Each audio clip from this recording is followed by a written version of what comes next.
Bonjour à tous. Une semaine après l'ouverture de la campagne électorale, le président sortant et candidat du RDPC est enfin descendu dans l'arène. Sans surprise, il a choisi Marois pour dévoiler son programme énergétique, sa stratégie agricole et sa politique sécuritaire. La mobilisation de tout l'appareil administratif observé autour de Paul Biya n'a pas impressionné les autres candidats engagés dans la bataille du Grand Nord, un vivier électoral qui croupit pourtant dans la pauvreté et la misère, d'où l'enjeu de l'alternance démocratique ou le maintien du régime du renouveau qui se dessine sur la route d'Etoudi 2018. Pour garantir l'organisation de cette élection présidentielle, les conditions sécuritaires doivent être réunies, notamment dans les régions du nord-ouest et du sud-ouest. À la veille de la célébration de la réunification du Cameroun, les autorités déclarent 48 heures de couvre-feu dans les régions anglophones, un air d'état d'urgence dans le chaudron de la crise anglophone. Cette situation politique préoccupante est loin de reléguer au dernier plan les inquiétudes de l'opposition sur l'indisponibilité des cartes électorales, la vraie fausse affaire de l'utilisation du téléphone portable et la centralisation des bureaux de vote.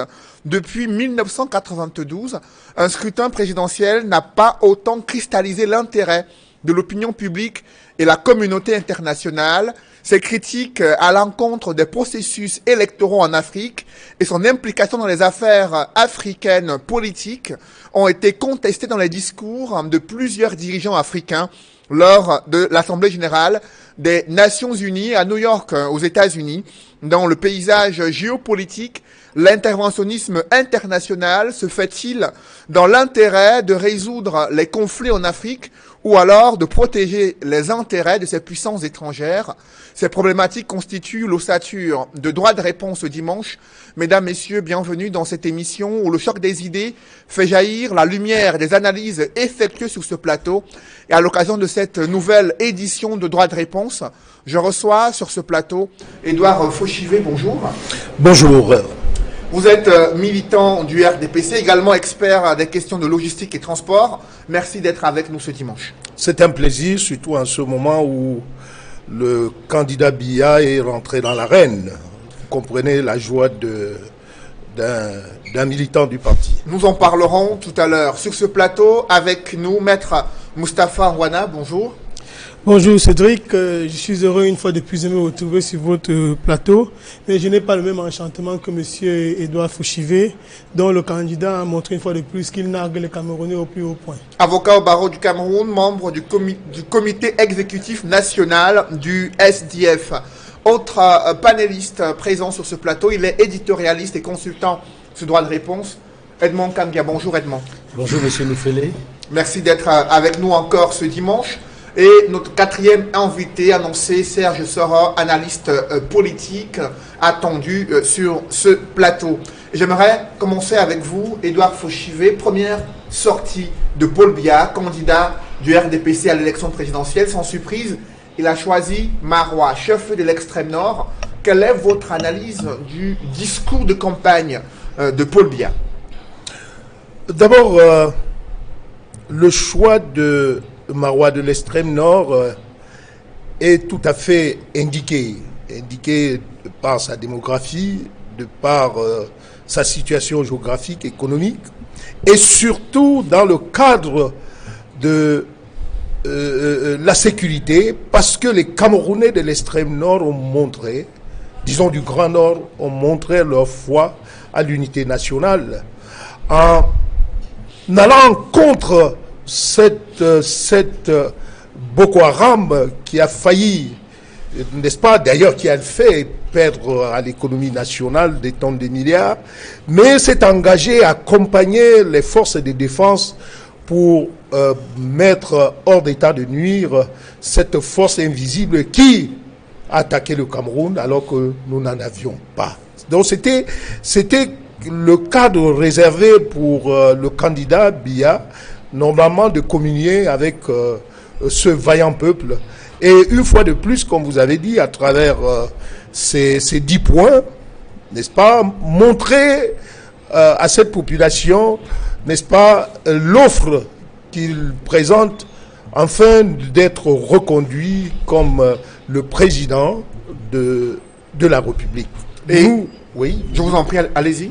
Et vous voyez, la particularité du discours présidentiel en termes de l'offre est resté le véritable, ce problème d'hydraulique de l'énergie, parce que le Grand Nord aujourd'hui souffre des barrages qui se sont, donc les investisseurs, les investissements n'ont pas pu atteindre dans les résultats, et il était tout à fait indiqué de leur présenter une fois de plus cette offre, parce qu'en réalité, plus que jamais aujourd'hui, le Cameroun peut jouer le rôle de plateforme de distribution de l'énergie dans la sous-région. Il faut dire à ce sujet que le président sortant, candidat du RDPC, a parlé de réhabilitation des anciens barrages et de la mise sur pied d'une politique d'énergie solaire.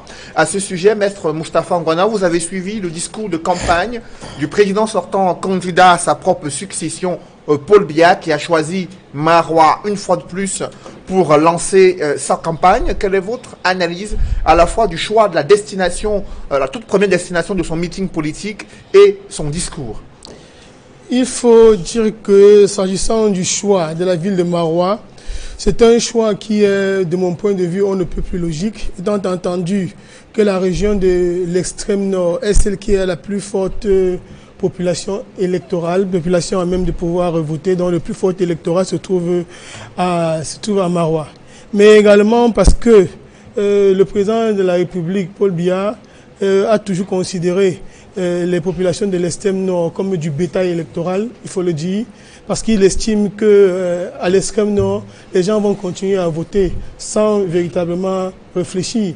Mais il faut dire vraiment une chose, c'est que nous sommes un peu plus surpris par la tournure que prennent les débats depuis que cette campagne électorale a été lancée.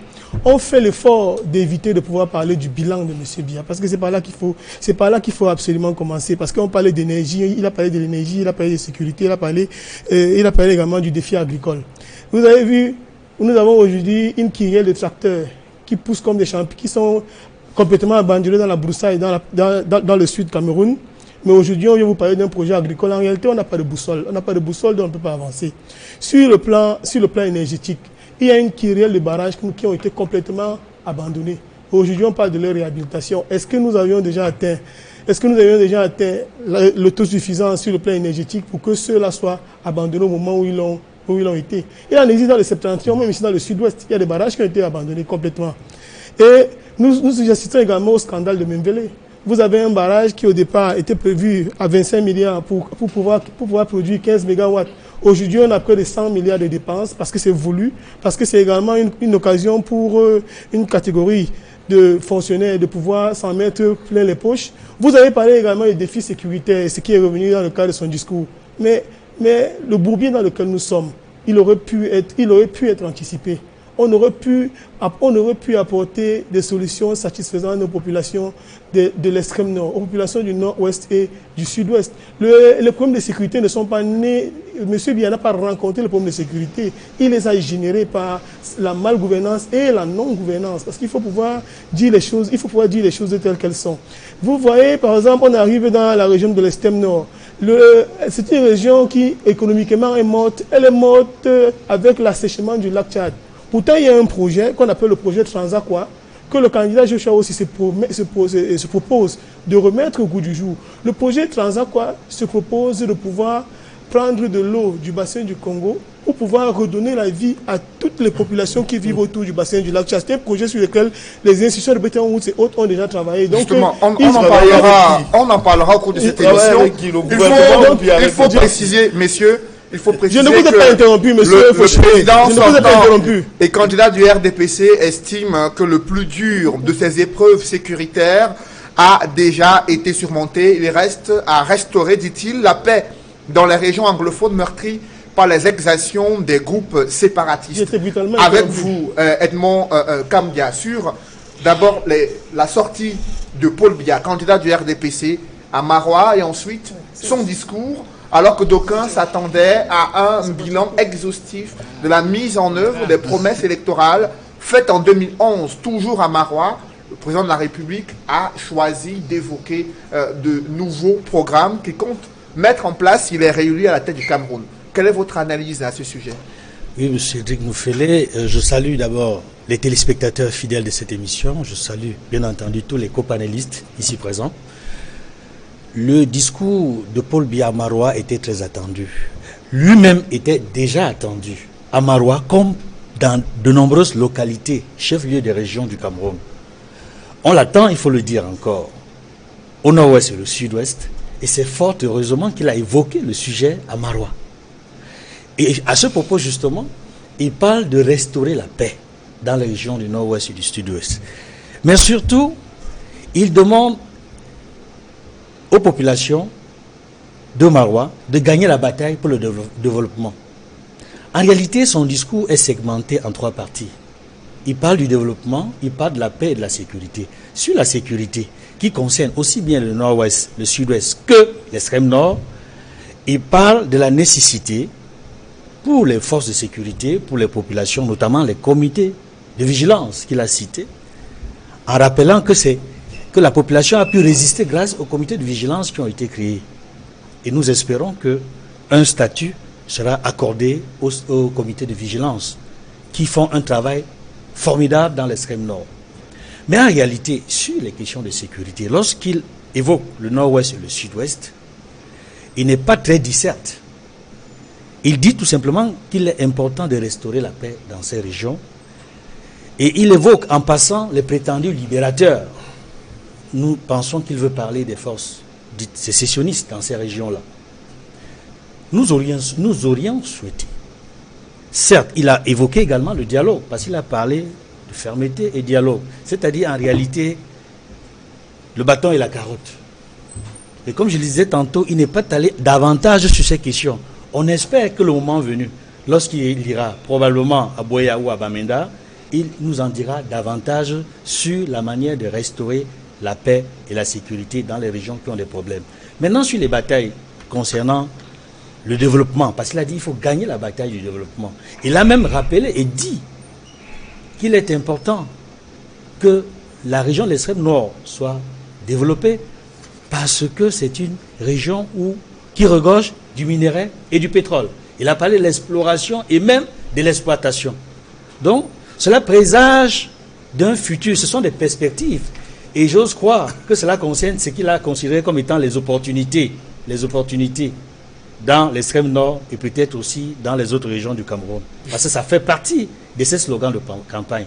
Les grandes opportunités et la force de l'espérance. Le président de la République, candidat à sa propre succession, qui évoque la ligne de chemin de fer Ngaoundéré jusqu'à N'Djamena via Koussiri, sans pour autant évoquer le calendrier d'exécution de ce projet vieux d'une quinzaine d'années. Sur ce plateau, avec nous, Serge Sora. Bonjour et bienvenue. Vous êtes analyste politique. Vous avez suivi de près ce premier discours de campagne de Paul Biya, président sortant et candidat du RDPC. Quels sont les faits saillants que vous avez relevés dans ce discours? À proprement parler, dans le discours du président, il n'y a rien de nouveau. Vous avez dit vous-même qu'il est revenu sur des projets dont les études datent déjà de 15 ans. Donc, probablement, ces études sont déjà à remettre à jour. Vous avez parlé des événements sécuritaires auxquels il a fait allusion et sur lesquels l'État du Cameroun n'a jamais pris soin de faire la clarté. Parce que, au fond, la déstabilisation de l'extrême nord est liée à quoi? À Boko Haram. Et un rapport parlementaire français datant de 2015 avait largement établi la naissance de Boko Haram. Donc des Camerounais sont des acteurs. Et donc le Cameroun s'était même laissé à un moment donné son territoire comme une certaine base arrière. Ça veut dire que sur le plan sous-régional, sur le plan de l'intégration africaine, qui est en fait le levier qui peut favoriser le développement, qui va garantir la paix, le gouvernement du Cameroun est resté longtemps en arrière. Ce qui veut dire en clair que pour ceux qui nous gouvernent, il n'y a pas encore un saut vers le cap d'une rupture, d'une refondation, d'une nouvelle technologie de gouvernance qui peut garantir tout ce que tous les Camerounais souhaitent. Et cela me permet simplement de dire une chose, que nous sommes à un virage et que paradoxalement, on n'a pas l'impression que les anciens paradigmes et les anciens schémas soient placés sur un vecteur d'exclusion pour des nouveaux, que ce soit pour le président lui-même et son équipe, parce que n'oubliez pas, il y a les pays comme la Chine qui ont un parti unique et qui en 60 ans ont changé à la fois et de politique fondamentalement et plusieurs fois de dirigeants. Il y a des pays en Afrique qui ont moins que le Cameroun et qui se sont développés sans les leviers de développement auxquels le chef d'État fait allusion. Ça veut dire que nous ne sommes pas sur la bonne voie. Nous ne sommes pas sur la bonne voie. Et je ne pense pas que le 7 octobre, si les Camerounais ne font pas un véritable saut, et j'ai peur même en faisant le saut qu'ils fassent le saut vers l'aventure, mais le souhait quand même qu'il y ait une rupture. Justement, alors, vous venez de suivre les appréhensions des analystes politiques et autres panélistes sur ce plateau. Édouard Fauchivé, le président sortant, candidat du RDPC, qui ressuscite de vieux projets. Les promesses électorales paraissent évasives à entendre les autres panélistes sur ce plateau. Est-ce que vous partagez ce point de vue?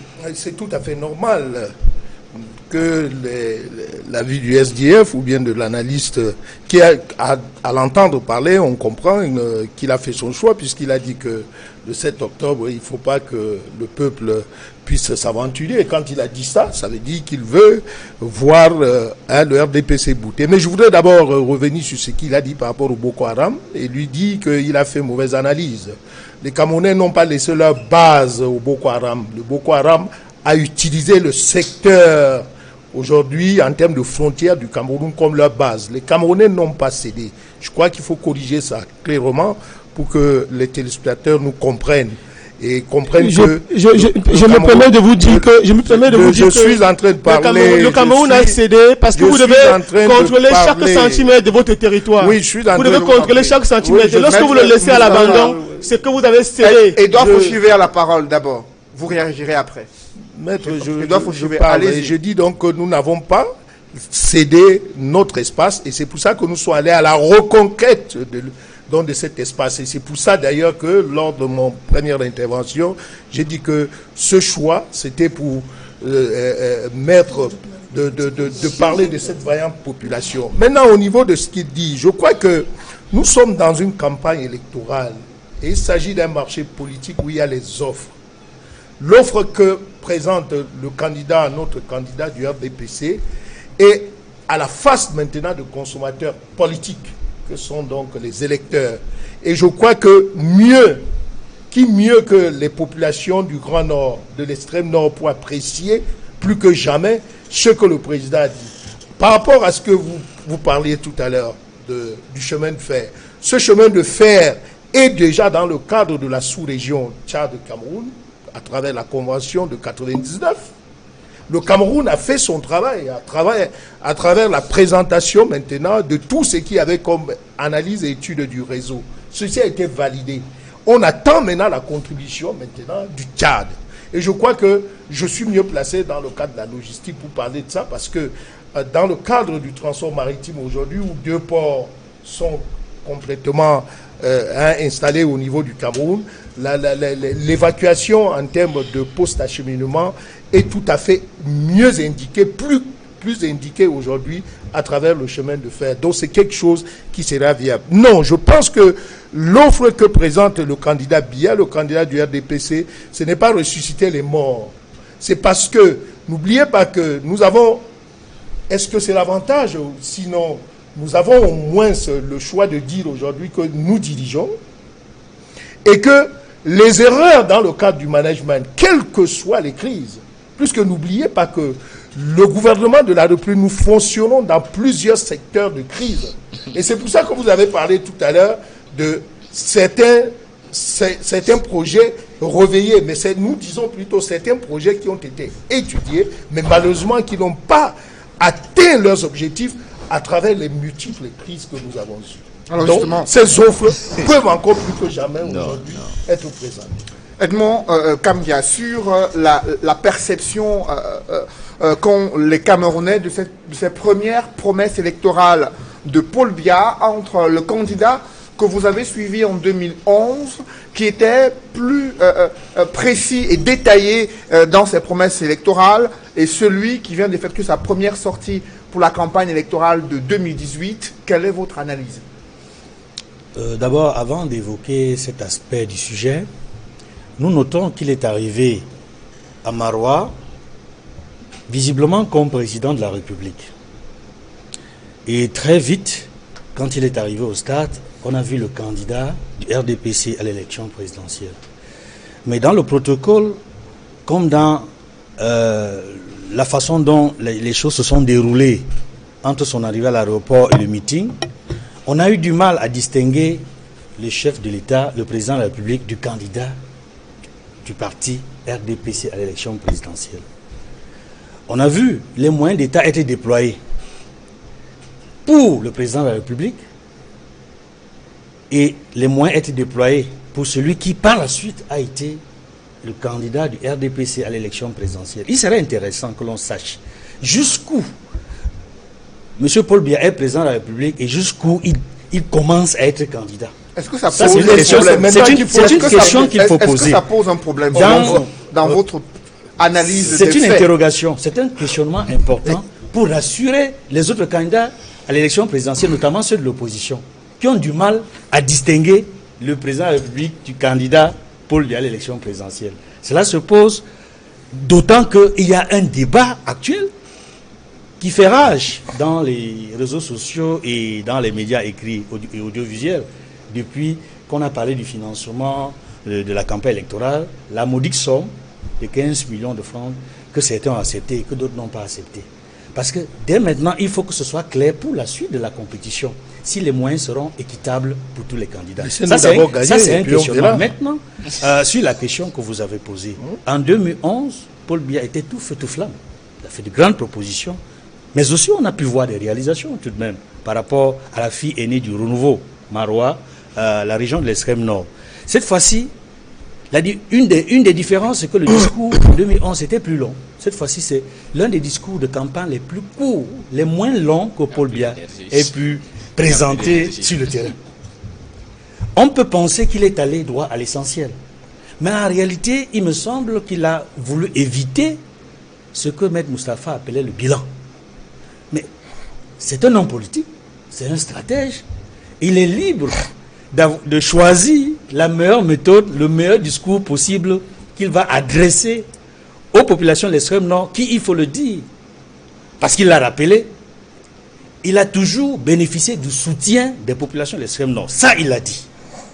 Il les a rassurés davantage en faisant de nouveaux engagements, de nouvelles promesses pour l'avenir. Maintenant,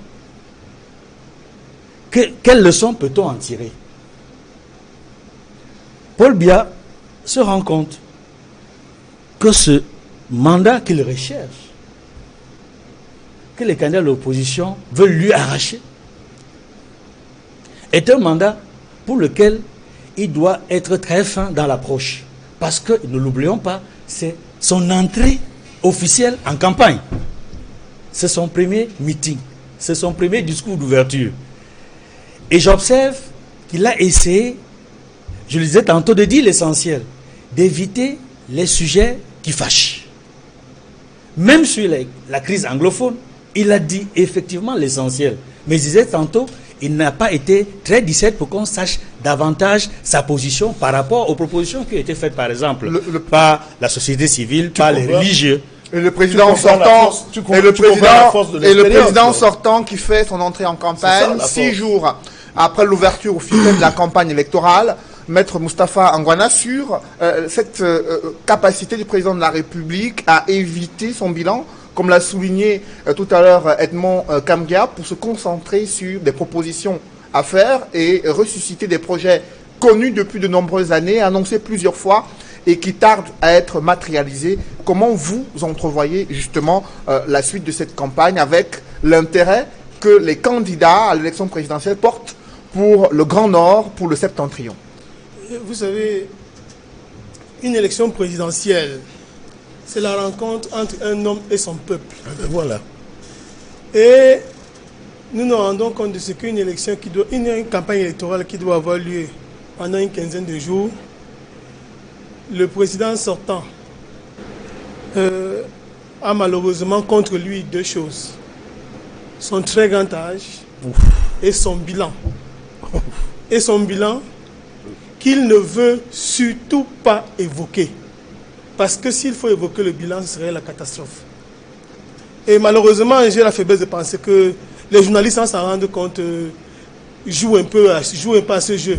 Quoique je pourrais leur reconnaître une certaine bonne foi. Vous parlez de résurrection de projet. Résurrection de projet mon nez.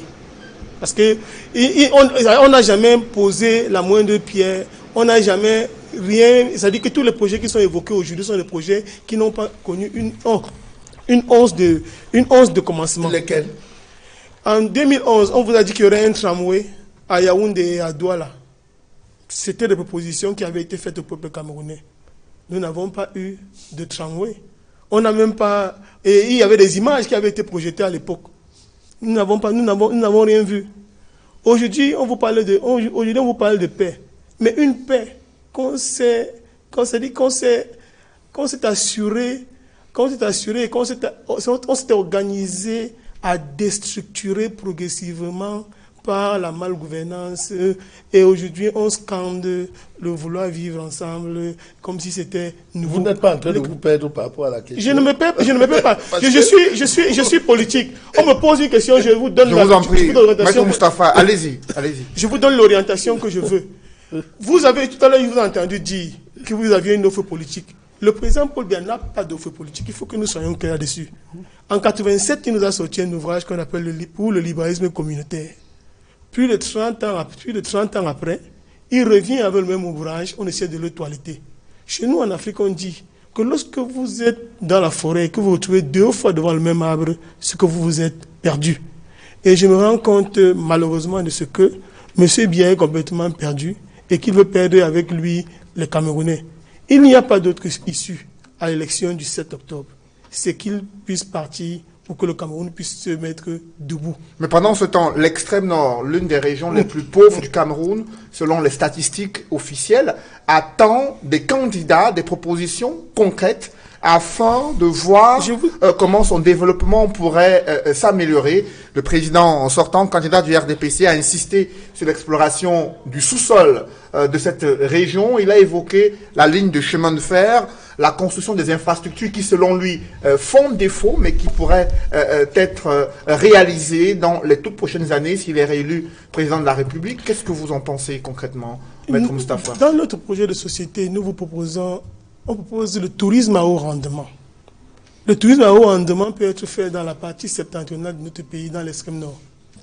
Nous devons pouvoir également lutter contre la sécheresse. Et lutter contre la sécheresse, il n'y a pas de projet plus révolutionnaire que le projet Transaqua dont je vous ai parlé tout à l'heure. Il faut pouvoir ramener l'eau dans le lac Tchad. Ce que vous devez savoir, c'est que la nappe phréatique aujourd'hui du bassin du lac Tchad est tellement dans les profondeurs qu'il faudrait des milliers de mégawatts pour pouvoir pomper cette eau-là. Alors, il y a une solution alternative qui a été proposée, c'est qu'on puisse ramener l'eau du bassin du Congo jusque dans le bassin du lac Tchad pour permettre à toute cette zone-là de pouvoir vivre. Et le président congolais avait déjà marqué son assentiment pour que ce projet puisse être mis sur pied. Il n'y a pas de projet plus révolutionnaire que celui-là pour redonner la vie à cette zone. Parce que dans l'extrême nord, on a des problèmes pour pouvoir boire de l'eau. Et il faudrait que les problèmes basiques, que l'éducation que les solutions soient apportées en termes d'éducation. Les populations de l'extrême nord sont très souvent accusées de ne pas aller à l'école. Elles ne vont pas à l'école parce qu'il n'y a déjà pas de salle de classe. Quand il y a des salles de classe, c'est quelques pailles qu'on a mis et des briques de terre sur lesquelles les enfants s'asseyent. Aujourd'hui, Monsieur Fauchivet, je ne vous coupe pas quand vous parlez. Aujourd'hui, on propose aux enfants l'éducation effectivement gratuite de la CIL jusqu'à la fin du premier cycle. Et il n'y aura pas d'APE. Et on va s'arranger à ce que, sur le plan infrastructurel, effectivement, que nous puissions avoir ces écoles-là sur pied et que les populations en question puissent avoir les outils intellectuels nécessaires pour ne plus être manipulables, pour ne plus être utilisés par Boko Haram, comme c'est le cas aujourd'hui. Parce que Boko Haram s'est implanté du fait de la misère. Je suis heureux qu'il ait parlé tout à l'heure de reconquête. Si vous êtes en train de reconquérir une partie de votre territoire, c'est que vous l'avez à un moment donné perdu. Vous l'avez laissé à l'abandon. Après, Ne m'interprétez pas, je suis mieux placé. Ngwana, Serge Soran, m'interprétez sur pas.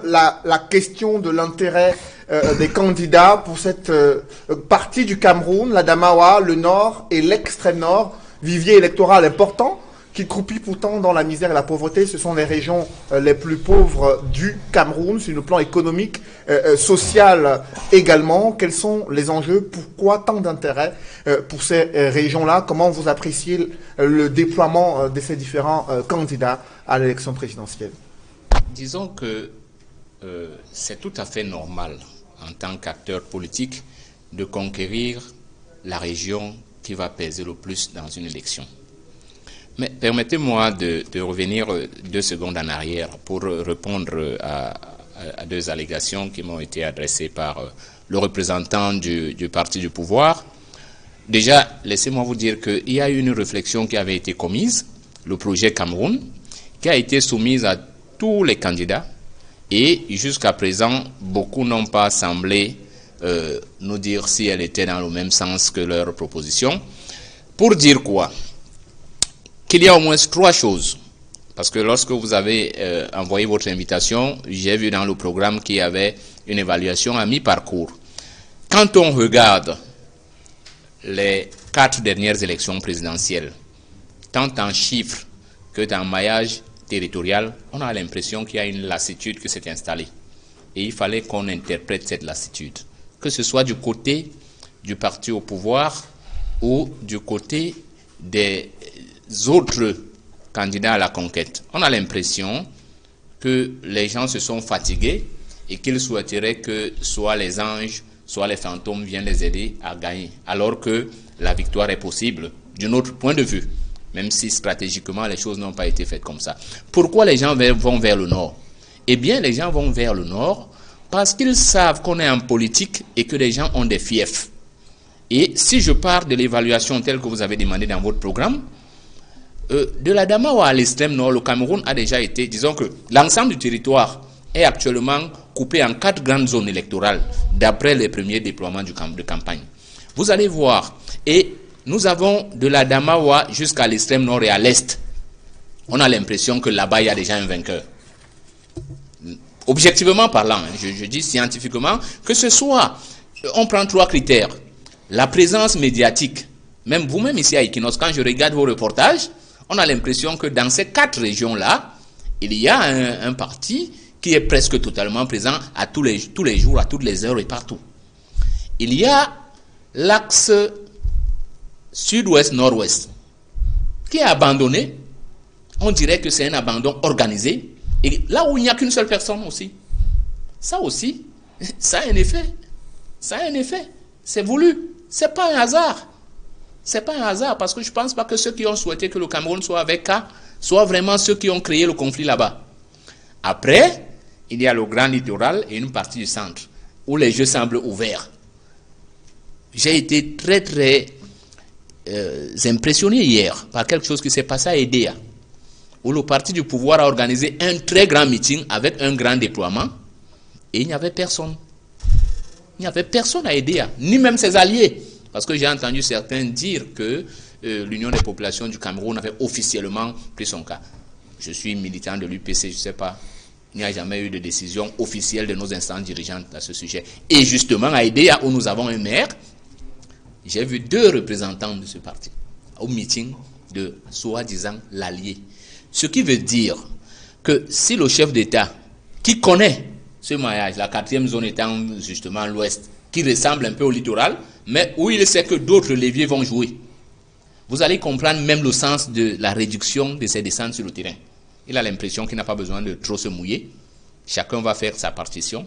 Lui, il a fait la sienne en rapportant les 4 régions qui pèsent.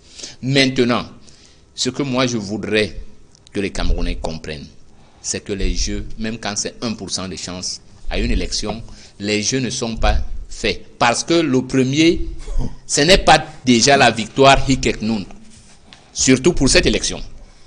C'est démontrer à ceux qui pensent qu'ils ont tout entre les mains. Parce que ce qui se joue à cette élection, ce n'est pas tant la réélection de Paul Biya.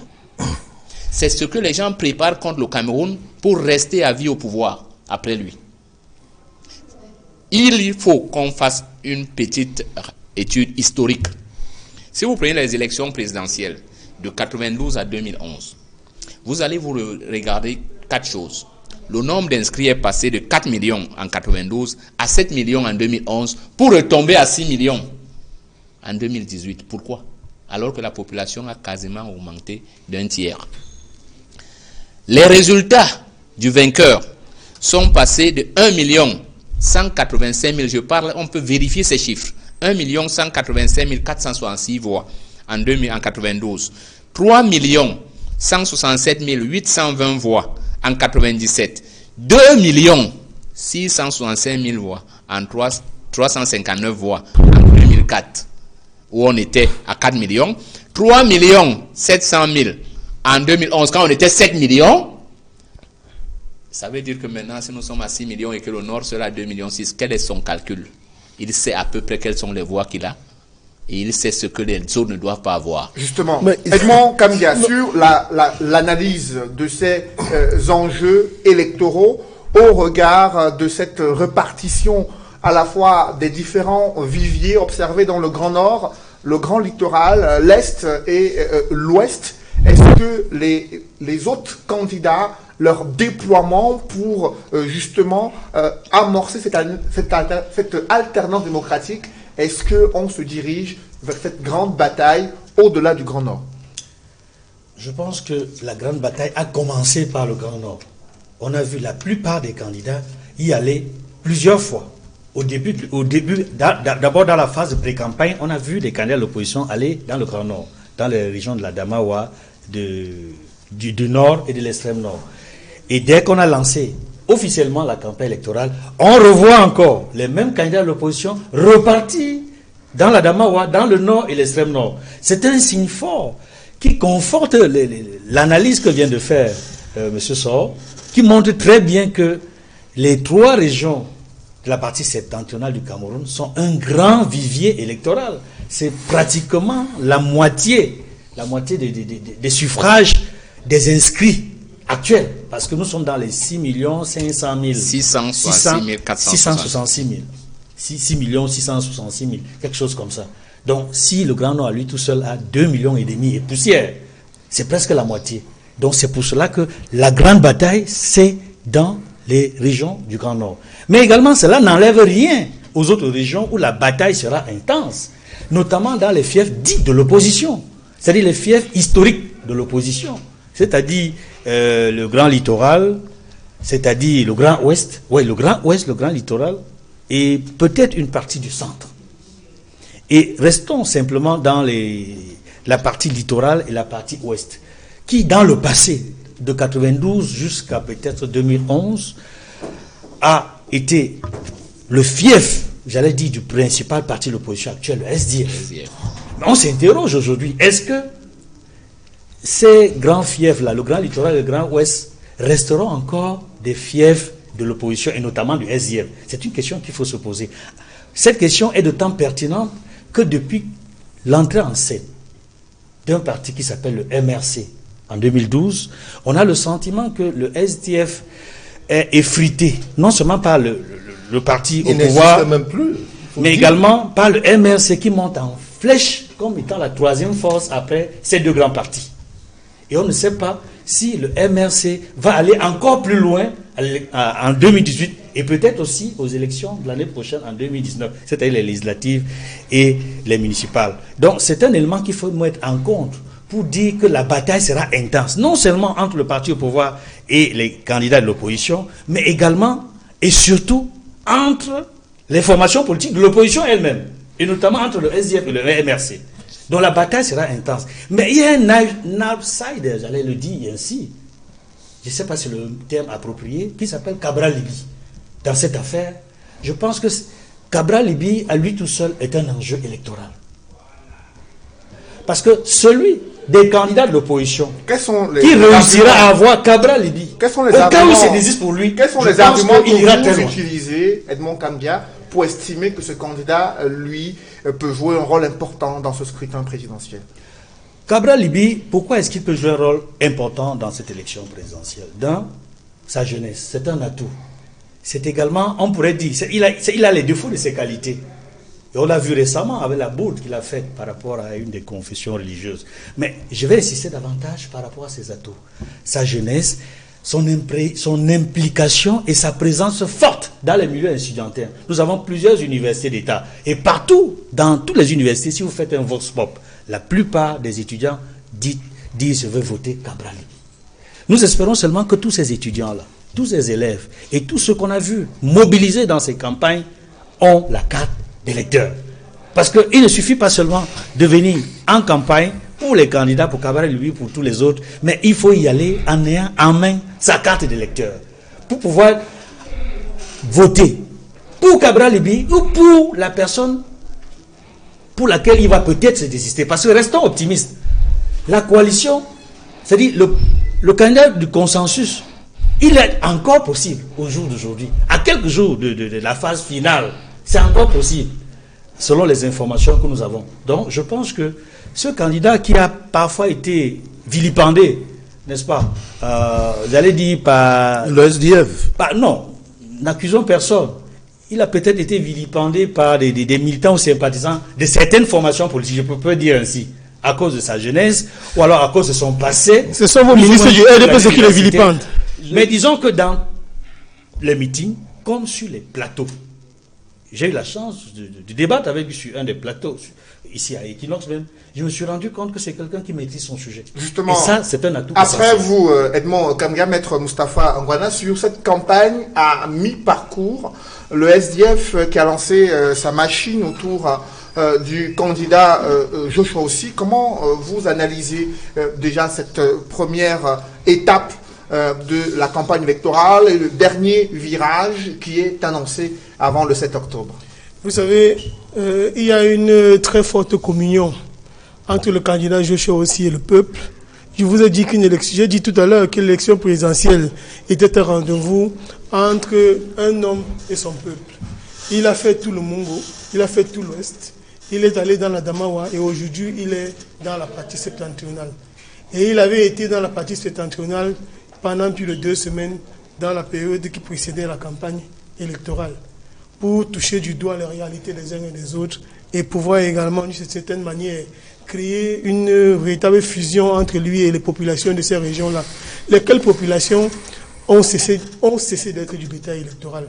Parce que comme vous voyez, j'ai également assisté au meeting, j'ai également été à la télévision. Nonobstant les grands moyens mis ou bien déployés par le RDPC, j'ai la faiblesse de penser, on me demande le bilan à mi-parcours. On n'a pas demandé le bilan à mi-parcours du SDF, je vous en prie. Pourquoi est-ce que vous êtes en peine chaque fois qu'on prend la parole? Personne ne vous coupe sur ce plateau. Donc, nous avons remarqué qu'il y a des déploiements qui sont faits sur le terrain, malgré les gros moyens qui sont mis par le parti d'en face. Ils n'arrivent pas à mobiliser. Vous avez également suivi avec nous cette séquence qui s'est déroulée à Yaoundé. À Yaoundé, où un ministre de la République a fait partie des jeunes de plusieurs localités du Cameroun, dans l'espoir de venir faire croire que le président sortant avait le soutien de la jeunesse. Malheureusement, ils sont nombreux à être en train de se plaindre de n'avoir pas reçu le pécule qui leur avait été promis. En fait, c'était, j'ai envie de dire, une bande de tirs au flanc qu'on a mis sur le terrain pour pouvoir impressionner et espérer pouvoir retourner l'opinion. Mais en ce qui nous concerne au sein du SDF, nous sommes on ne peut plus sereins, parce que l'élection ne se joue pas que dans les grandes villes. Ça ne se joue pas qu'à Douala et à Yaoundé.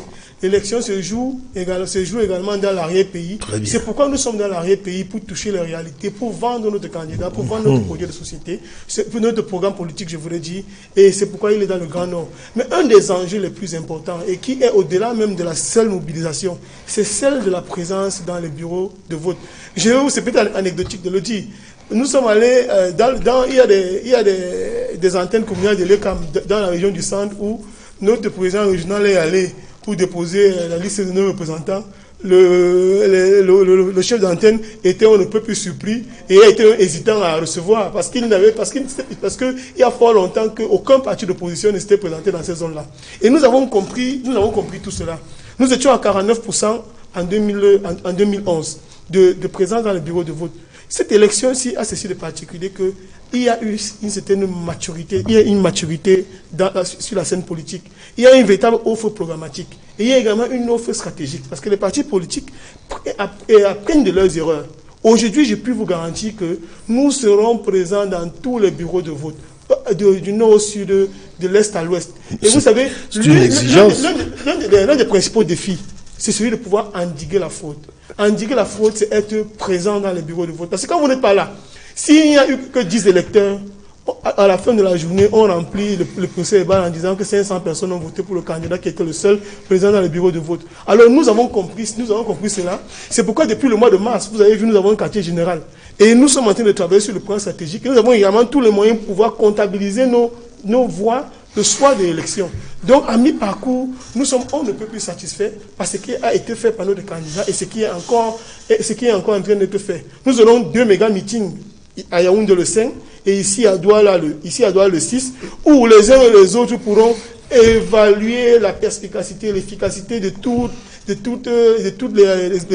efforts de mobilisation que nous avons fait jusqu'ici. Donc, nous pouvons rassurer les Camerounais qu'au soir du 7 octobre, avec l'offre politique que nous avons proposée et qui a contraint M. Biya à aller retoiletter son libéralisme communautaire, que nous allons l'accompagner sereinement vers sa retraite. Nous allons l'accompagner en bon cas.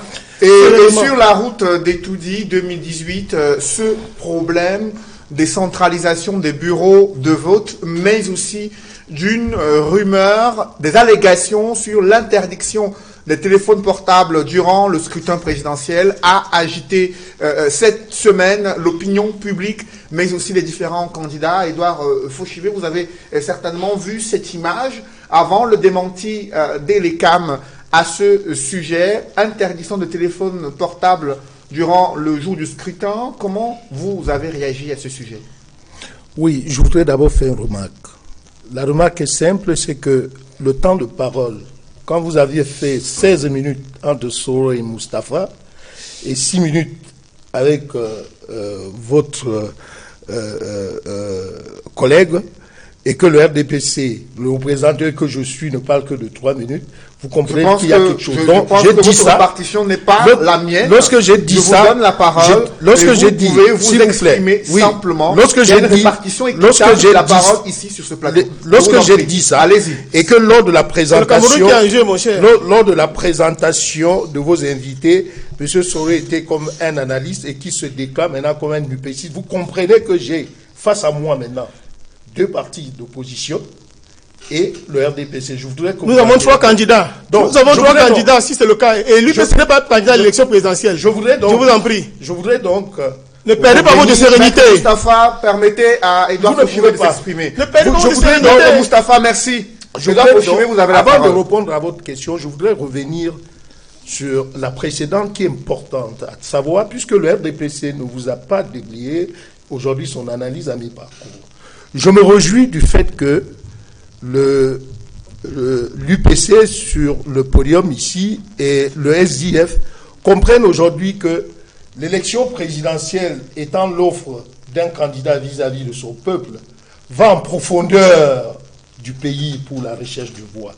Je voudrais tout simplement dire, au vu de l'analyse que M. Sow nous a faite, dit simplement que, mais vous vous réveillez maintenant, le RDPC a aujourd'hui une élection présidentielle se gagne à travers les élus locaux, sénateurs, députés et les maires conseillers.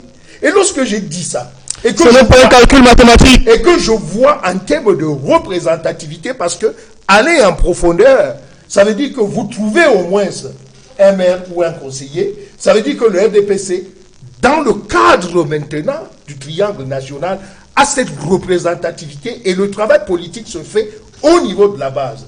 Notre analyse à mi-parcours dans le cadre de notre parti est tout simple. Le porte-à-porte a pris racine et tous les élus locaux font ce travail que votre candidat est en train de faire parce que n'étant pas représenté au fin fond de Matoufa, je dis ça pour que vous compreniez que vous ne pouvez même pas retrouver ça au niveau d'une carte. Les conseillers et les élus locaux font ce travail pour le RDPC. Et maintenant, pour revenir en termes maintenant de l'aspect macro, oui, pour les 6 millions mon cher Souo, mais vous oubliez que le RDPC aujourd'hui, dans le cadre de ces militants comptabilisés, nous avons 3 816 militants. Donc, ça fait 66. Militants. Oui, je parle. Statistiquement, avec actes. Je parle. Vous pouvez le prouver. Mais laissez-moi venir. Je parle. Vous pouvez. Vous êtes un fabulateur. Ça fait 66%. C'était un fabulateur. Laissez-moi Un parler. fabulateur. Vous pouvez compter comme militant. Nous s'exprimer. parlons de cellules, de comités de base, de sous-sections et de sections. Et vous pondérez maintenant par le nombre de membres, puisque une cellule a 20 personnes, un comité en a 40. Quand vous avez fini de comptabiliser, vous comprenez parfaitement que pour le militant, notre travail aujourd'hui en termes de parti politique, c'est d'abord de contrôler. Même le Parti communiste chinois n'a pas autant de militants. Qu'est-ce que vous voulez que je fasse? Donc c'était donc pour vous dire que nous n'avons pas de problème au niveau Ça ressemble au sondage. Et maintenant, vous appliquez tous les jours. Je vous en prie, monsieur. Et nous n'avons pas de sur, problème au niveau de la couverture. et maintenant, sur l'organisation de cette élection présidentielle, maintenant, Edouard Fauchivé, au sur niveau- les inquiétudes qui ont été émises Mais cette les semaine, inquiétudes sont levées. concernant Monsieur justement les inquiétudes sont l'utilisation levées. de téléphone portable. Est-ce qu'il y a eu des soupçons d'une volonté des pouvoirs Mais je publics et de l'organe en charge d'organiser les élections de vouloir manœuvrer durant ce scrutin? Autant je suis concerné par les résultats de notre parti pour cette continuité que nous recherchons, autant l'organe qui est chargé du contrôle et de la gestion des élections et les CAM a fait directement son démenti. Vous n'allez pas dire que nous cherchons aujourd'hui plus que jamais que cette élection soit plus que crédible. Donc, ceux qui ont, vous comprenez tout de suite que ceux qui ont déclenché dans les réseaux sociaux, c'est effectivement ceux qui ont perdu depuis la baraque. Quand je dis ça, je vois tout simplement le SDF, qui est aujourd'hui en ballottage, parce que ce n'est pas contre nous maintenant que le SDF se bat. C'est contre les autres partis pour être au moins ce qu'il était dans le temps. Vous avez compris l'analyse de chute. Parce qu'aujourd'hui, vous allez au résultat du siècle, vous allez voir ce qu'on appelle un plongeon, plutôt dans le vide. Nous n'avons pas de problème.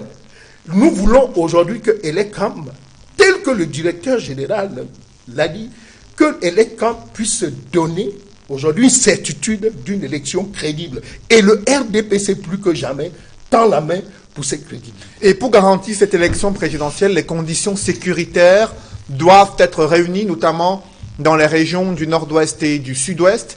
Et les autorités administratives viennent de déclarer 48 heures de couvre-feu à la veille de la célébration de la réunification, 1er octobre, une date très redoutée dans ces régions anglophones. Serge Soro, comment vous appréciez ces mesures que viennent de prendre les autorités administratives dans la région du nord-ouest où aucun mouvement de personnes est désormais autorisé durant 48 heures, interdit de pointer son nez dehors durant ces 2 jours, décision des autorités administratives, sauf une autorisation spéciale, ont-elles précisé dans un communiqué. Comment vous appréciez ces mesures restrictives des libertés?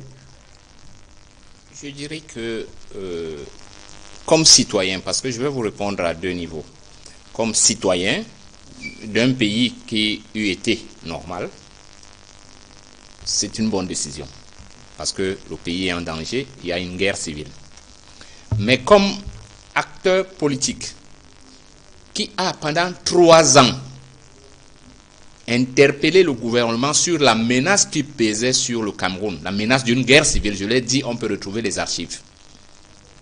C'est de la panique liée à la mauvaise gestion. Tout à l'heure, quand j'ai pris mon premier propos, j'ai dit en lisant, vous m'aviez demandé le bilan à mi-parcours, mais je ne l'avais pas totalement fait. Et je vais lier les 2 choses. Le déploiement du RDPC se caractérise par une hésitation, une peur de la rupture, la confusion qui a conduit à l'impasse. Et leur offre, heureusement que leur représentant ici l'a reconnu, ils sont rentrés en arrière. Ça veut dire qu'ils sont rentrés vers un produit périmé. Mais il y a beaucoup qui se font de l'argent avec des avaries. Je le leur concède. Il y a dans le monde de nombreuses personnes qui se font de l'argent avec des produits avariés. Et je pense que c'est leur cas. Mais je dis que dans le contexte où nous sommes, si nous avions eu l'occasion, comme tout le monde a peur de nous, ils ont fait ce qu'ils ont fait, vous avez vu tout à l'heure, il a commencé à parler de l'UPC, ça veut dire que même dans la tombe, l'UPC continue à leur faire peur. Si nous avions eu l'occasion de gérer cette crise à leur place, nous n'en serions pas là. Parce que c'est le peuple qui donne. Ce n'est pas le peuple qui donne, ça s'arrache. Les chiffres le montrent. Et lui, vous êtes en train de l'arracher de la plus mauvaise des manières. C'est pour ça que l'implosion du Cameroun est à votre porte. Nous avons la guerre dans 3 régions et vous avez décidé d'aller aux élections. Il n'y a pas de décision plus absurde que celle-là sur les intentions réelles de ceux qui nous gouvernent. Heureusement que le peuple camerounais est mature et il a décidé de ne pas céder à la provocation, parce que c'est une provocation. Moi, je vous dis, voici le scénario. Ceux qui pensent qu'ils vont remplacer Biya voudraient qu'il y ait le chaos pour qu'il reste au pouvoir et se réorganise ad vitam aeternam. Voici le chaos. Et la solution, ils ont très bien joué, il faut le leur reconnaître, parce que même le malin sait jouer. Ils ont très bien joué et ils ont créé la confusion. C'est pour ça qu'ils se battent même, parce que j'observe les débats souvent.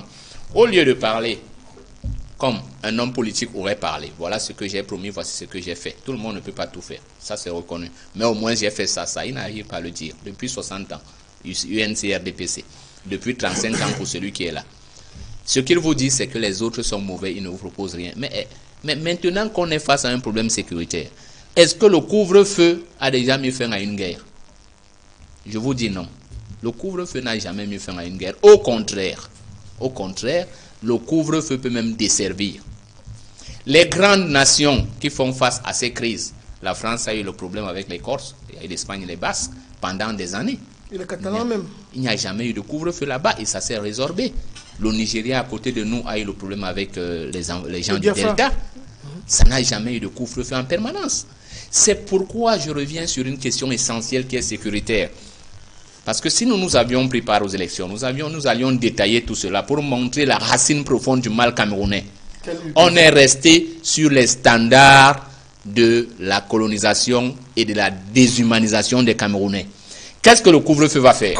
En fait, on est en train de dire aux Camerounais que le citoyen qui va être le seul libre, c'est l'homme en tenue, avec les acteurs de ceux qui gouvernent. Ce n'est pas bon pour un pays.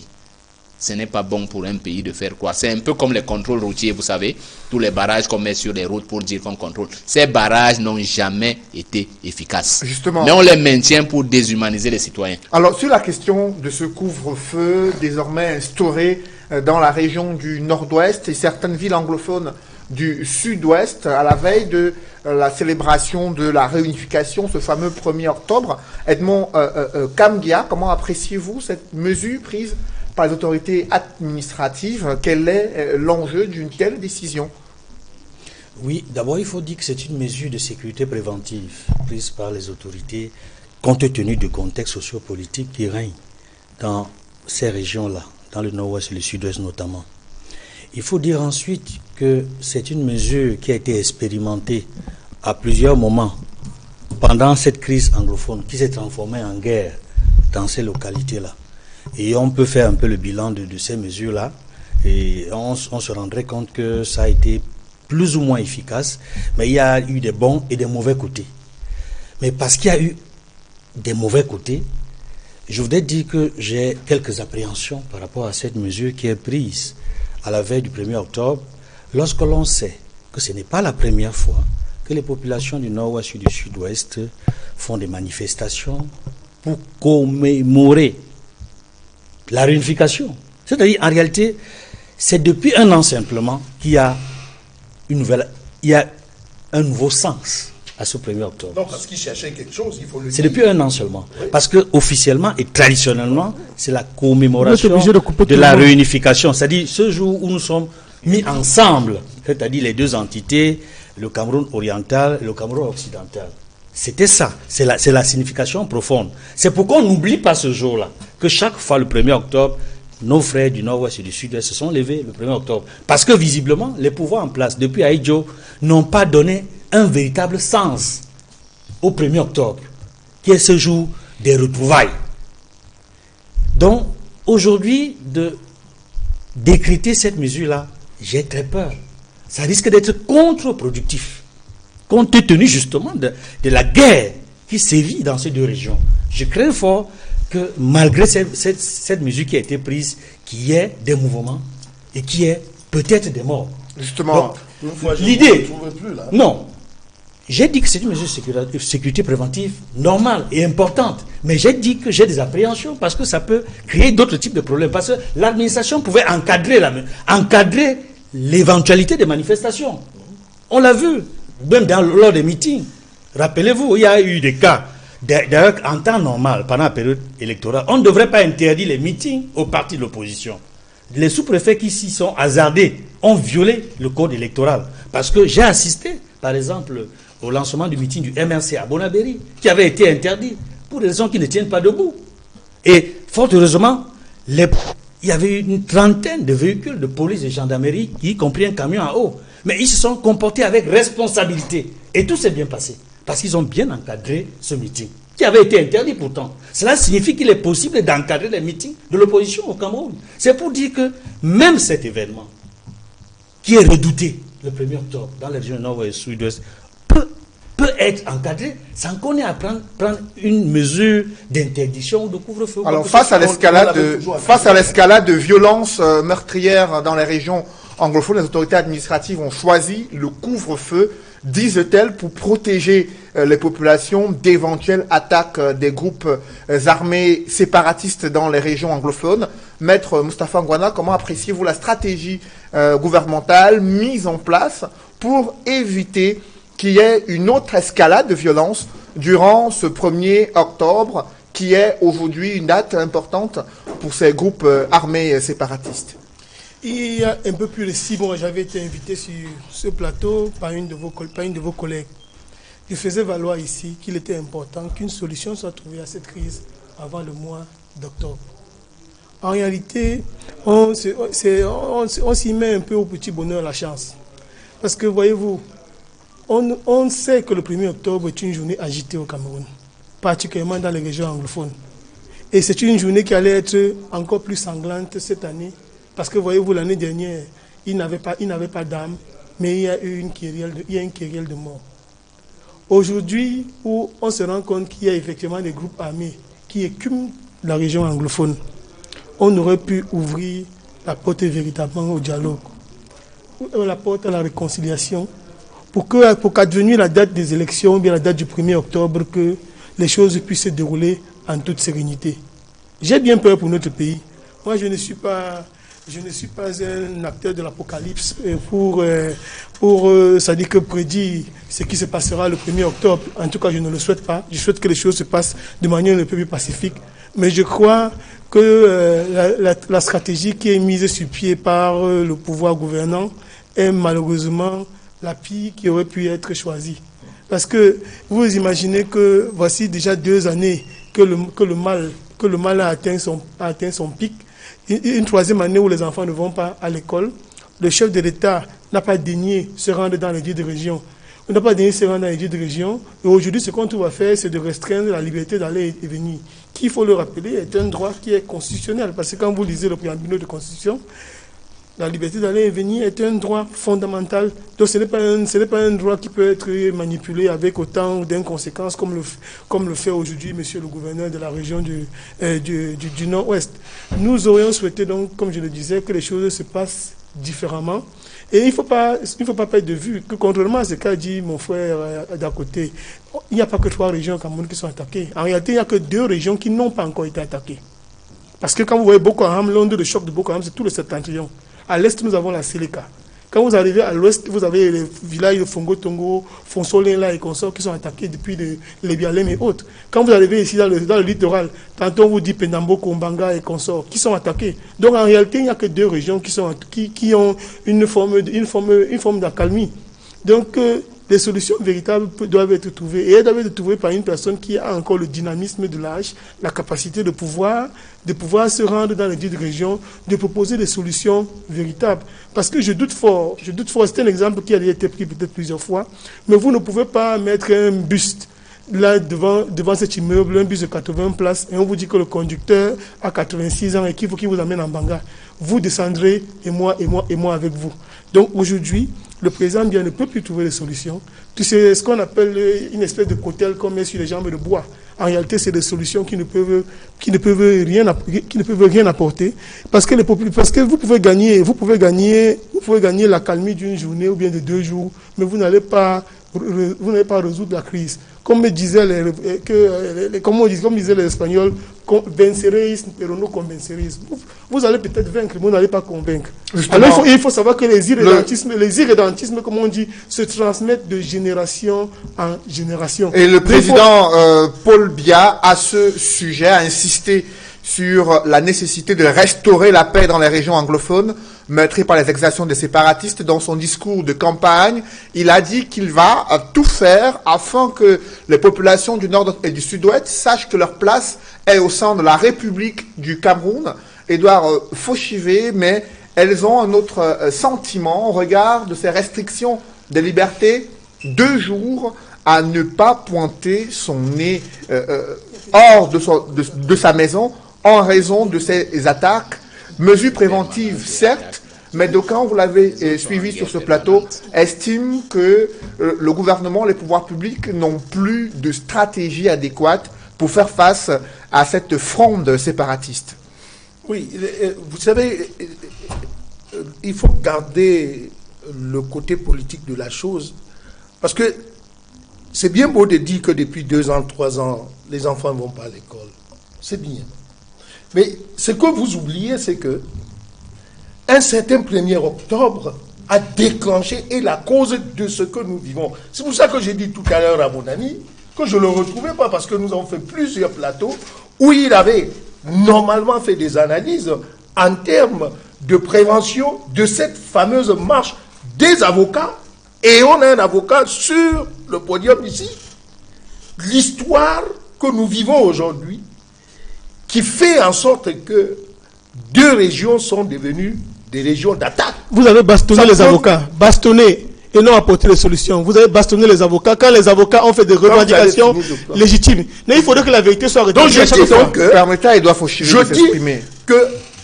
Il faut d'abord revenir sur l'histoire pour comprendre que le gouvernement a toujours encadré. Parce que cette marche qui n'avait pas été déclarée, si elle était déclarée et que toutes les formes étaient réunies, nous ne serions pas en train de vivre ce qu'on vit aujourd'hui. Et c'est pour ça que politiquement, Maître qui est sur la table, Moustapha, eux, ils savaient parfaitement ce qu'ils recherchaient. Parce que derrière cette marche, nous sommes arrivés. Je ne suis pas sécessionniste. Je ne suis pas sécessionniste. Retirez. Je ne suis pas sécessionniste. Vous allez retirer. Je ne suis pas sécessionniste. Je vous en prie, vous saviez parfaitement ce qui devait arriver parce que je n'ai pas une boule de cristal. Je n'ai pas une boule de cristal. Je ne suis pas sécessionniste. Édouard Fauchivé à la parole. Il n'a pas dit. Il ne l'a pas dit. Mais c'est ce qu'il laisse entendre. Non, je vous en prie, permettez à Édouard Fauchivé de parler. Il s'agit des avocats. Quand vous dites que quelqu'un a 85 ans, là, ça touche. Messieurs, soyons polis, écoutez-moi. Lorsque vous marchez, Édouard Fauchivé, sur la question qui vous a été adressée, je vous en prie, allez directement jusqu'au bout de votre pensée. Je disais donc que lorsque cette marche avait été organisée, le politique, et quand je dis politique, c'est ceux qui ont leur siège politique dans ces régions, savaient parfaitement que la revendication de la forme de l'État devait être. Et cette revendication a pris aujourd'hui possession du milieu politique, à savoir le fédéralisme. Aujourd'hui, Édouard Fauchivé, on est dans une escalade de violence meurtrière. La situation est très importante sur le plan social, économique. Il y a un désastre assez important. Alors, le fait de prendre 48 heures de couvre-feu, 2 jours, à cause de cette date du 1er octobre, est-ce que la stratégie est bonne? C'est ce qu'on appelle la force de l'État. Ça, c'est la force de l'État. La force doit être permanente. La force doit être permanente. Maître, je vous en prie, permettez à Édouard Fauchivé de s'exprimer sur la question. C'est parce que c'est là où je vais arriver. C'est la force de l'État. L'État ne peut plus aujourd'hui, plus que jamais, laisser qu'il y ait des désordres. Ce genre de désordre où des revendications, même si on a laissé dans le temps certaines revendications de commémoration se faire, Ces genres, aujourd'hui, ne peuvent plus se faire pour déboucher dans le côté politique. Et lorsque j'ai dit ça, il revient maintenant au gouverneur, au sous-préfet, au préfet, de prendre certaines décisions pour l'encadrement de la paix dans le secteur administratif. Ça, c'est aussi dans le cadre du droit, et ça, c'est dans le cadre de notre Constitution. Lorsque j'ai dit ça, donc, je pense que nous sommes à une semaine d'élection. Malheureusement, le premier tombe dans la phase où nous serrons. Qu'est-ce qu'il faut aujourd'hui privilégier? Il faut privilégier aujourd'hui le mouvement de ceux qui sollicitent, n'est-ce pas, veulent présenter leur offre et solliciter les voix pour cette élection de dimanche. Que les gens sortent pour revendiquer 1961. Que les gens disent qu'ils ont été trompés. Ça n'a pas d'impact dimanche. Donc je dis et je marche en disant que plus que jamais, l'autorité de l'État doit être de mise dans ces deux régions. Et donc, je suis tout à fait d'accord avec ce que les autres ont fait. Par contre, maintenant, s'il s'agit maintenant de ceux qui veulent présenter leur offre, les gouverneurs doivent comprendre que si c'est des jours ouvrables, même s'il n'y a pas de jours ouvrables, puisque nous sommes déjà en campagne, si c'est un parti politique, on doit les encadrer pour faire leur travail. Mais si les autres ne sont, si ce n'est pas dans le cadre de parti politique, pour se lever, marcher et que les avocats viennent se cacher derrière pour pouvoir revendiquer le fédéralisme, l'ordre à l'État. Alors justement, Serge sera sur l'analyse que fait Édouard Fauchivet sur la nécessité de restaurer l'autorité de l'État et qu'il y ait un encadrement afin que la paix puisse régner dans ces régions anglophones, que les populations soient protégées et l'intégrité du territoire défendue.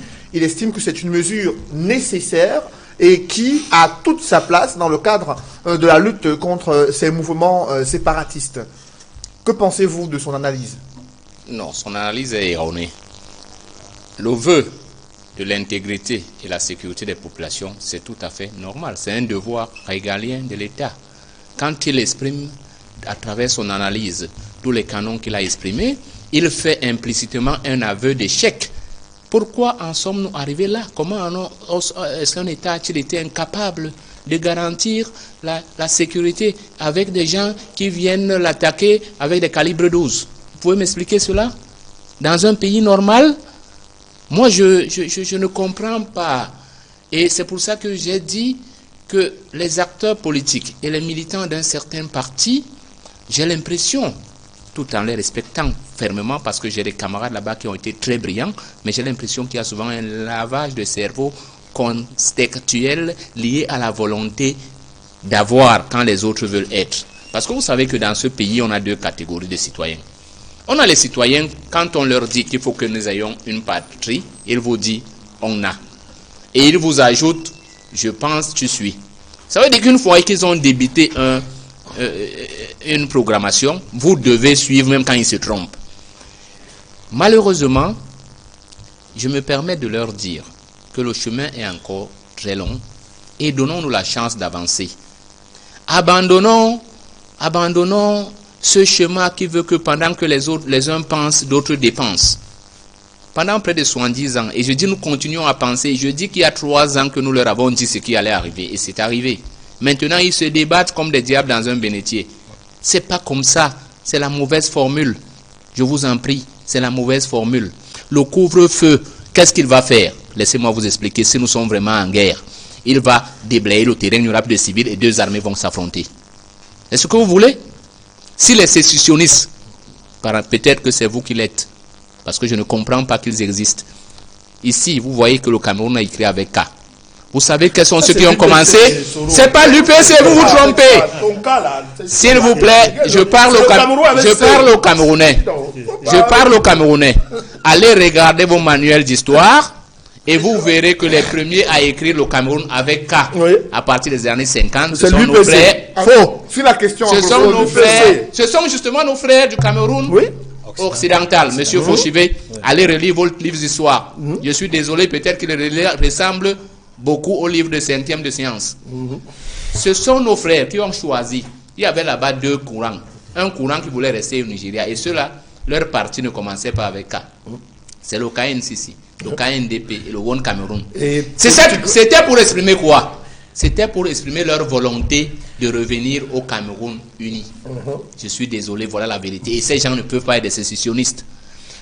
Malheureusement, dans votre zèle, vous avez commis des bévues. Et ces bévues ont atteint leur paroxysme en février quand vous avez voulu écrire la République du Cameroun. Vous avez pris l'appellation du Cameroun oriental. Voilà le problème. Alors que nous sommes deux entités qui sont unifiées. Si vous aviez écrit la République du Cameroun avec K, oui, le problème... Laissez-moi vous expliquer. Oui, c'est pour ça que je reviens sur l'histoire. C'est pour ça. Mais c'est vous venez le premier à la fin et vous faites la mauvaise histoire. Vous faites les histoires et non l'histoire. Parce que pendant que nous pensons, vous dépensez. Permettez-moi de vous dire donc que le couvre-feu crée un champ de bataille pour que deux armées s'affrontent. Mais je pense qu'il n'y aura pas d'affrontement. Et c'est pour ça donc que le gouverneur... Et j'ajoute qu'il y a une pléthore de solutions. Il y a une pléthore de solutions parce que les Camerounais ont exprimé une volonté. L'une de ces solutions relèverait de l'éducation. Si tant était peu... Imaginez-vous que dans ce pays... Nous sommes toujours pour le premier octobre dans deux... Oui, dans l'éducation, hein? Oui. Ah, d'accord. Parce qu'on enseigne aux Camerounais deux histoires. Quand un Camerounais a fini son parcours secondaire au Cameroun oriental et l'un a fini au Cameroun occidental, ils n'ont pas la même histoire. Après vous, on regarde l'analyse et vous en riez, et c'est désolant. Sur le couvre-feu, Edmond Kambia, les risques justement d'affrontement entre les forces de sécurité et de défense et ces groupes armés dans les régions anglophones le 1er octobre avec des dégâts collatéraux sur les populations civiles. Depuis plusieurs mois, la société civile, la communauté internationale et une partie de la classe politique attire l'attention du gouvernement camerounais sur le dialogue politique. Mais jusqu'ici, est-ce que vous avez le sentiment que cette voie est en train d'être explorée pour résoudre cette crise? Il me semble que de part et d'autre, tout le monde veut la paix au Cameroun. Mais personne de part et d'autre, tout le monde veut la paix. Peut-être qu'il y a des extrémistes dans tous les camps. Ça se sait aussi. Ceux-là ne veulent pas forcément la paix. Mais la majorité des Camerounais, que ce soit ceux qui sont au pouvoir comme l'opposition, ou alors des populations du nord ou du sud-ouest, ils veulent la paix. C'est parce qu'ils ne sont pas en paix que beaucoup sont en train de quitter les régions du nord ou du sud-ouest pour se rapprocher des autres régions du Cameroun. Donc, aujourd'hui, le 1er octobre, c'est une date symbolique majeure dans l'histoire du Cameroun, qui est officiellement la réunification. Le moment de rencontre entre le Cameroun oriental et le Cameroun occidental pour créer la République fédérale du Cameroun. N'ayons pas peur des mots. Pour créer la République fédérale du Cameroun. La fête nationale du Cameroun. Ça devrait être la fête nationale du Cameroun. Donc, il faudrait peut-être un débat là-dessus pour que les gens comprennent.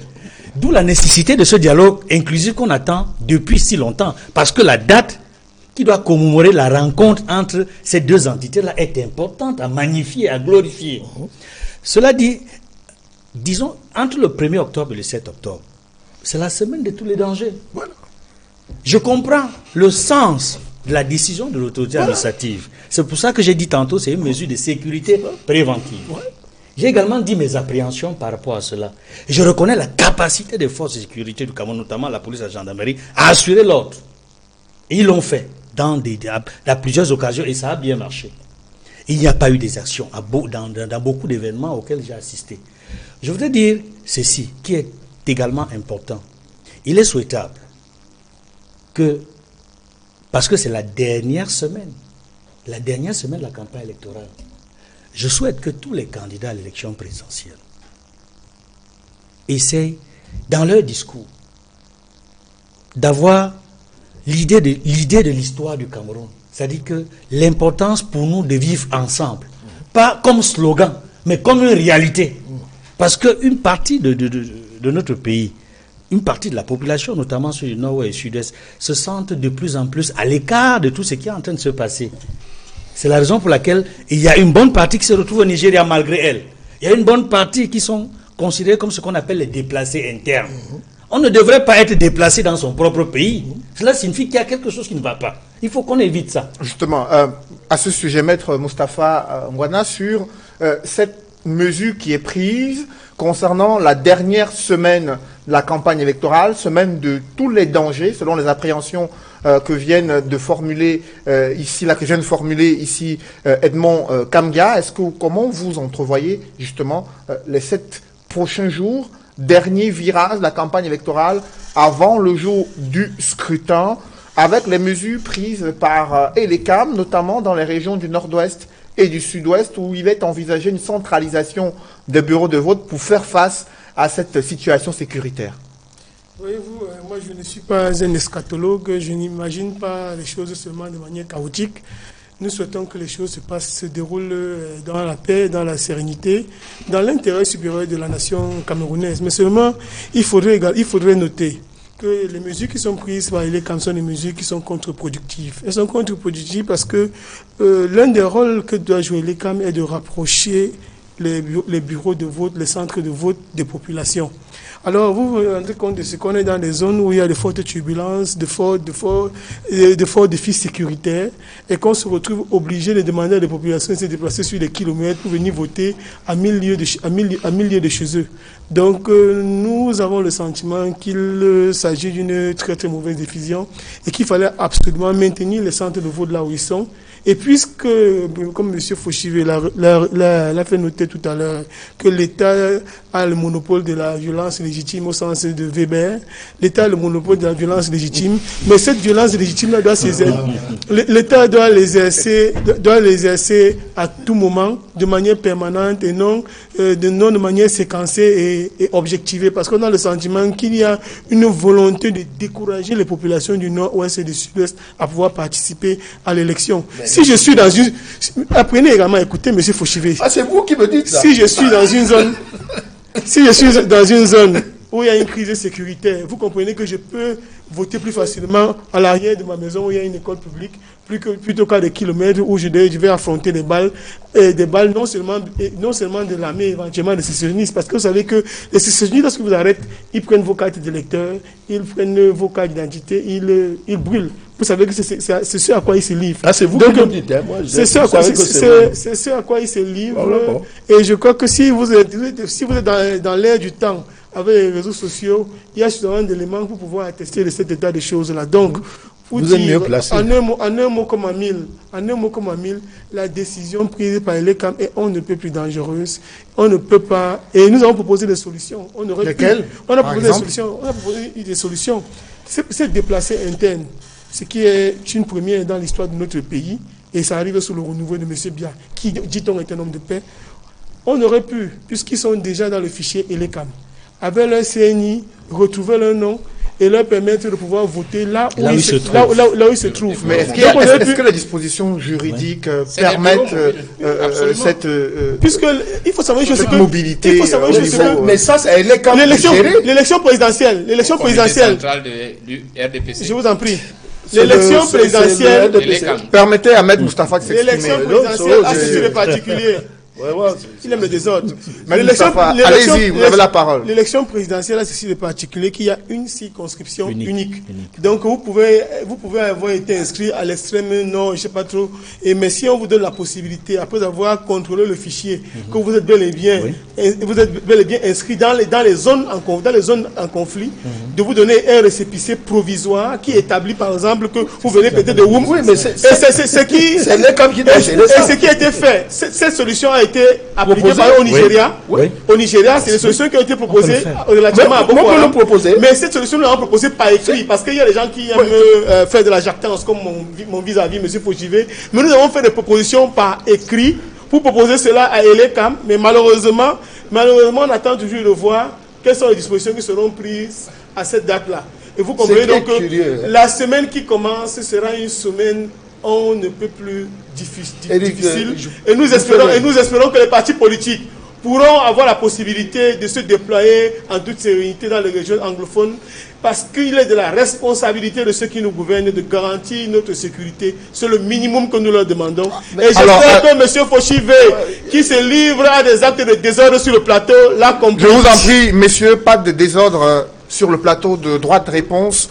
Et ces processus électoraux en Afrique, vous avez compris. ces processus, il n'y a aucun désordre qui est fait sur ce plateau, Edouard Fauchivé.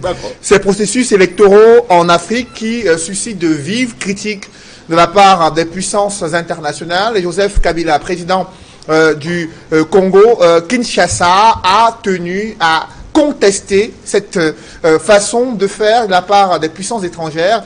Il s'exprimait à la tribune des Nations Unies, là où il a demandé également le retrait effectif de la MONUSCO, qui est dans son pays depuis près de 20 ans. Edmond Kambia, on a vu plusieurs dirigeants africains sur la tribune des Nations Unies contester cette ingérence de la part des puissances internationales. Comment apprécier cette nouvelle démarche, ce ton des dirigeants africains à la tribune des Nations Unies? Oui, je pense que les chefs d'État africains sont dans leur rôle, et notamment à travers le groupe africain. Ils ont le droit et ils ont la liberté de contester ce qu'eux, ils ne partagent pas. Mais pour l'essentiel, je me rends compte que dans cette catégorie de chefs de l'État, il y en a un bon nombre qui font partie de ceux qui ne respectent pas leur peuple, qui n'ont pas forcément la légitimité populaire, même s'ils ont parfois été élus ou alors mal élus. Dans le cas de Kabila, on se rend compte que son discours vient à la suite d'une décision qu'il a été contraint d'appliquer, c'est-à-dire de respecter la propre constitution de son pays. Parce qu'il y a eu une pression interne par les partis politiques de l'opposition, par la société civile et même par l'Église, qui l'ont contraint à appliquer, à respecter l'accord de la Saint-Sylvestre, qui l'obligeait à ne pas être candidat à un troisième mandat. Il y a eu la pression internationale, à la suite de la pression interne, qui l'a contraint à ne pas être candidat lui-même. Et je comprends que c'est à l'issue de cela, parce que son propre parti a été contraint de proposer un candidat autre que lui-même. Certainement, c'est sa proposition qui est passée. Mais il y aura des élections présidentielles. Et il y a eu des candidats, des Congolais, comme Jean-Pierre Bemba et d'autres, qui sont en exil aujourd'hui, qui auraient bien aimé compétir. Mais les autorités locales n'ont pas permis à Katoumi de retourner au pays. Et Jean-Pierre Bemba a été perçu comme un élément dangereux par rapport au pouvoir en place. C'est l'une des raisons pour lesquelles il me semble que la Cour de Kinshasa n'a pas validé sa candidature. Même comme ils l'ont basé sur un argument fort, c'est-à-dire que c'est pour subordination, parce que l'affaire était encore en cours à la CPI. Et finalement, il a même été condamné. Mais même comme il ne pourra pas rentrer en prison, la candidature de Jean-Pierre Bemba a été écartée. C'est pour dire, en réalité, pour me résumer, que quand Kabila prend la parole, en fait, il est frustré. Il n'a pas pu, comme à côté, comme au Rwanda, par exemple, Kagame a pu obtenir un troisième mandat avec le soutien de son peuple. Il aurait bien aimé continuer encore à être à la tête de l'État. Mais la pression internationale ne lui a pas permis. C'est la raison pour laquelle il tire à boulet rouge sur les institutions internationales. Merci Edmond Kambia, éditorialiste, consultant sur droit de réponse. Merci à vous également, Edouard Fauchivé, militant du RDPC. Merci également à Maître Moustapha Angwana, qui est avocat et également membre du NEC au SDF. Merci également à vous, Serge Soran, analyste politique. Messieurs, merci d'être venus sur ce plateau. Mesdames, messieurs, c'est la fin de droit de réponse. Merci de l'avoir suivi et merci de rester sur Equinox Télévision.